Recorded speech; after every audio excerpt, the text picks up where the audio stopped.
행복한 교회 승리하는 성도 여러분, 남가주 은혜로 교회 오신 것을 환영합니다. 오늘은 200번째 함께하는 153, 무려 200번째입니다. 12월 15일 화요일 순서입니다. 뉴스를 보니까 그 13일 밤 그 코로나19의 백신 최초 공급분이 LA 공항을 통해서 들어왔다라는 뉴스가 들리고요. 또 뉴욕에서는 이미 접종이 시작되었다라고 하는 그런 소식도 들립니다. 하지만 이것이 일반인들에게는 2월 달이나 돼야지 접종이 가능하다라는 뉴스도 있었습니다. 많은 사람들이 기다렸던 소식이고 또 많은 사람들이 희망을 가지고 있으니 이 백신을 통해서 좀 사람들이 도움을 많이 받았으면 좋겠습니다. 여러분, 코로나로 인한 해악이 보통이 아닙니다. 그렇죠? 그런데 우리가 또 알아야 할 것은 죄의 해악은 코로나보다 훨씬 크다는 겁니다. 코로나는 우리의 육체에 괴로움을 주지만 죄는 우리의 육체와 영과 우리의 내세에도 영향을 미치는 악한 것입니다. 코로나는 변종이 되어서 그때그때 치료하기 힘들다라고 얘기하지만 이 죄는 이 코로나보다 더 많은 얼굴을 가지고 있어서 우리에게 와서 인간으로 하여금 죄의 노예로 만들어버립니다. 12월은 2000년 전에 그 죄의 백신 예수 그리스도가 이 땅에 오신 때입니다. 이때 우리가 육체의 건강은 물론이거니와 영적인 건강을 위해서도 죄의 백신 예수님을 마음속 깊이 받아들였으면 좋겠습니다. 그래서 2021년도 더 활기찰 그때를 우리가 몸과 마음으로 잘 준비할 수 있는 그런 여러분들이 됐으면 좋겠습니다. 다 같이 찬양하겠습니다. 네, 오늘 본문은 시편 34편 1절부터 10절까지의 말씀입니다. 34편 1절부터 10절까지의 말씀, 저와 여러분이 같이 읽도록 하겠습니다. 내가 여호와를 항상 송축하며 내 입술로 항상 주를 찬양하리이다. 내 영혼이 여호와를 자랑하리니 곤고한 자들이 이를 듣고 기뻐하리로다. 나와 함께 여호와를 광대하시다 하며 함께 그의 이름을 높이세. 내가 여호와께 간구하매 내게 응답하시고 내 모든 두려움에서 나를 건지셨도다. 그들이 주를 앙망하고 광채를 내었으니 그들의 얼굴은 부끄럽지 아니하리로다. 이 곤고한 자가 부르짖음에 여호와께서 들으시고 그의 모든 환난에서 구원하셨도다. 여호와의 천사가 주를 경외하는 자를 둘러 진치고 그들을 건지시는도다. 너희는 여호와의 선하심을 맛보아 알지어다. 그에게 피하는 자는 복이 있도다. 너희 성도들아 여호와를 경외하라. 그를 경외하는 자에게는 부족함이 없도다. 젊은 사자는 궁핍하여 줄일지라도 여호와를 찾는 자는 모든 좋은 것에 부족함이 없으리로다. 아멘. 네, 시편 34편 1절부터 10절까지의 말씀입니다. 얼마 전에 그 미군에서 전역을 한 어떤 한 젊은 한국 친구를 만난 적이 있습니다. 이 친구는 음악을 하던 친구였는데 원래는 어떤 기회가 돼서 군대를 가게 되었습니다. 그리고 군대에서 나왔습니다. 제가 물어봤습니다. 군대에서 어떤 것을 배웠습니까? 그 친구가 하는 말이 이 말이 기억납니다. 그 친구가 이게 영어로 얘기를 했는데 그 썼던 단어가 뭐냐면 constant. 이게 무슨 말이냐면은 계속적으로 변하지 않고 이어지는 것을 말하죠. constant라는 그런 단어를 쓰더라고요. 군대에서 뭔가 끈기 있게 계속하고 변하지 않고 이어서 해야 하는 어떤 그런 마음가짐과 정신을 배웠다라는 말이 기억이 납니다. 저는 이 다윗의 삶을 시편에서 보면 바로 그 단어 constant가 생각납니다. 다윗의 탁월한 점도 바로 그런 constant, 일정한, 지속적인, 끊임없는 하나님과의 관계에서 비롯되는 삶이었습니다.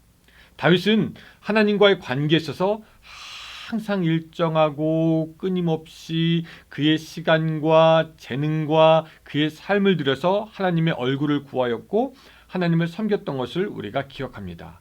물론 다윗이 죄를 지을 때도 있었죠. 그런데 그의 그 큰 죄도 다윗의 열심함과 꾸준함, 하나님 앞에 살아있으려고 몸부림침, 그 신실함에 가릴 정도로 그는 하나님과의 관계를 맺어갔습니다. 그런 면에서 여러분들은 어떠십니까? 그 하나님과의 관계가 계속적으로 연속적이고 이어지고 흔들리지 않습니까? 아니면 끊어지기도 하고 스탑되기도 하고 그렇습니까? 오늘 다윗의 시편을 보면요, 1절 위에 다윗이 이 시편을 언제 지었는지 우리에게 말해주고 있는데요. 제가 읽어보면 이렇습니다. 다윗이 아비멜렉 앞에서 미친 채 하다가 쫓겨나서 지은 시입니다. 이 배경이 이렇습니다. 이 도망자 신세가 된 다윗은 사울을 피해서 가드왕 아기스에게 가는데, 가드는 다윗이 죽인 그 거인 골리앗의 고향이기도 했죠. 다윗은 자신이 죽인 원수의 나라에 가서 고개를 조아려야 하는 신세가 된 것입니다.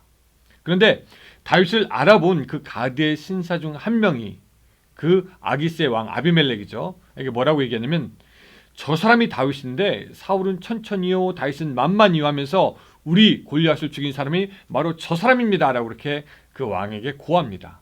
그 순간 다윗은 정체가 탄로났고, 그 두려움에 그 다윗은 갑자기 미친 척 하면서 침을 흘리고 문을 긁고 팔자로 걸으면서 미친 척해서 그 왕으로 하여금 미친놈으로 몰려 쫓겨나고 간신히 생명을 구하게 되었는데, 그는 쫓겨난 뒤 노래를 불렀고 그 부른 노래가 오늘 바로 시편 34편의 노래가 되는 것입니다. 다윗의 손에 쫓겨다니다가, 사울의 손에 쫓겨다니다가 한바탕은 아비멜렉에게 죽음을 당할 뻔했던 것입니다. 자, 이쯤 되면 사실 다윗은 찬양을 하고 있을 때가 아니라 어쩌면 신세 한탄을 해야 하는지도 모릅니다. 이제 어디로 도망가나 말이죠. 이제 죽는 것이 아닌가. 사울을 피해서 왔더니 또한 그 아비멜렉이 있었고, 그런 그 삶의 위기 때 절체절명의 순간에 다윗의 입에서 나온 것은 신세 한탄이 아니라 하나님을 찬양하는 노래였습니다. 바로 우리가 함께 부를 노래이기도 합니다. 그래서 1절 보면은 내가 여호와를 송축하며 내 입술로 주를 찬양하리이다. 2절 내 영혼을 자랑하리니 내 영혼이 여호와를 자랑하리니. 3절 나와 함께 여호와를 광대하시다 하며. 8절 너희는 여호와의 선하심을 맛보아 알지어다. 그에게 피하는 자는 복이 있도다라고 말씀합니다. 미친 척해서 도망친 데 성공해서 기뻐할 때가 아니라, 이 남자가 미친 척까지 해서 목숨을 구걸해야 하니 이제 어디로 가나 절망해야 될 때 여호와의 선하심을 맛보아 알지어다 라고 하면서 계속적으로 하나님을 집중해서 쳐다보며 얼굴을 구했던 그런 다윗의 모습을 우리가 보게 되는 것입니다. 사실 여러분, 이 말씀이 우리에게 도전이 됩니다. 여호와의 선하심을 맛보아 알지어다. 사실 많은 기독교인들의 문제는 하나님이 은혜를 베푸시고 그의 선함을 보이시고 그분의 사랑을 보이시지만 그것을 알지 못하고 깨닫지 못하는 것입니다. 여러분, 어릴 적에 우리가 불량식품을 먹고 그 입맛에 길들여지면 밥을 잘 먹으려고 하지 않잖아요. 불량식품만 입에 달고 살려고 합니다. 캔디 종류의 맛을 들으면 그것만 먹으려고 하지 제대로 된 식사를 하지 않으려고 하는 경우가 있습니다. 거기에 맛이 길들여져서 더 이상 좋은 밥의 맛을 모르게 되는 것이죠. 어떤 아이는 그렇게 캔디 같은 것만 먹다가 영양의 불균형으로 몸까지 해치게 되기도 합니다. 심지어 어른들도 인스턴트 식품에 길들여져서 제대로 된 식사를 하지 않는 경우가 있지요. 어쩌면 오늘날 많은 기독교인들이 세상의 입맛에 많이 길들여져 있는 것 같습니다. 우리들도 세상 사람들이 좋아하는 것 좋아하고, 그들이 탐하는 것 탐하고, 그들이 원하는 것 우리도 원합니다. 세상의 것보다 고차원적인 것, 더 영적인 것, 하나님의 것에 대해서는 알려고 하지도 않고 맛을 보려고 하지도 않는 것이지요. 성경이 재미없습니다. 기도가 더 이상 흥미를 끌지 못합니다.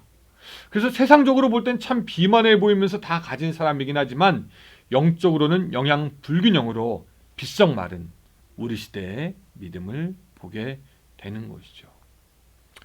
사랑하는 여러분들은 어떠십니까? 영적인 것들을 더 사모하십니까?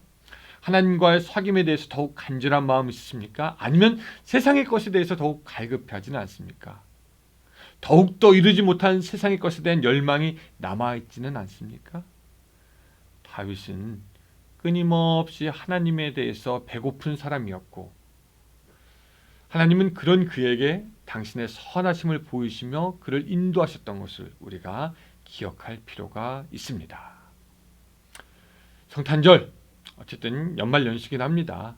사람들이 그런 때 주님이 아니라 오히려 세상으로 더 나아가기 쉬운데 우리는 이때 주 예수 그리스도를 주신 하나님의 선하심을 더 맛보는 시간이 되었으면 좋겠습니다. 우리의 갈증이 세상에 대한 갈증이 아니라 더 많은 하나님의 은혜에 대한 갈증이 되었으면 좋겠고 그로 말미암아 그 하나님의 선하심을 더욱 맛보고 깊이 알아가는 오늘 그런 하루가 되시기를 주님의 이름으로 축복합니다. 기도하겠습니다. 하나님, 여호와의 선하심을 맛보아 알 수 있도록 도와주시옵소서. 하나님께서 우리에게 베풀어 주신 그 은혜를 누릴 수 있도록 주여 도와주시고 그것을 내 영혼이 맛보고 깨닫고 하나님을 깊이 더 알아가며 뿐만 아니라 더욱더 사모하며 더욱더 갈망하며 하나님의 얼굴을 구하는 우리들의 삶이 될 수 있도록 주여 도와주시옵소서. 다윗처럼 계속적으로 하나님께 나아가는 우리들의 삶이 되도록 도와주시옵소서. 예수님의 이름으로 기도드리옵나이다. 아멘. 예, 또 오늘 우리 이제 기도하는 시간이 됐죠. 우리 30분 깊이 같이 기도하며 하나님께 나아가도록 하겠습니다. 오늘 하루도 승리하세요.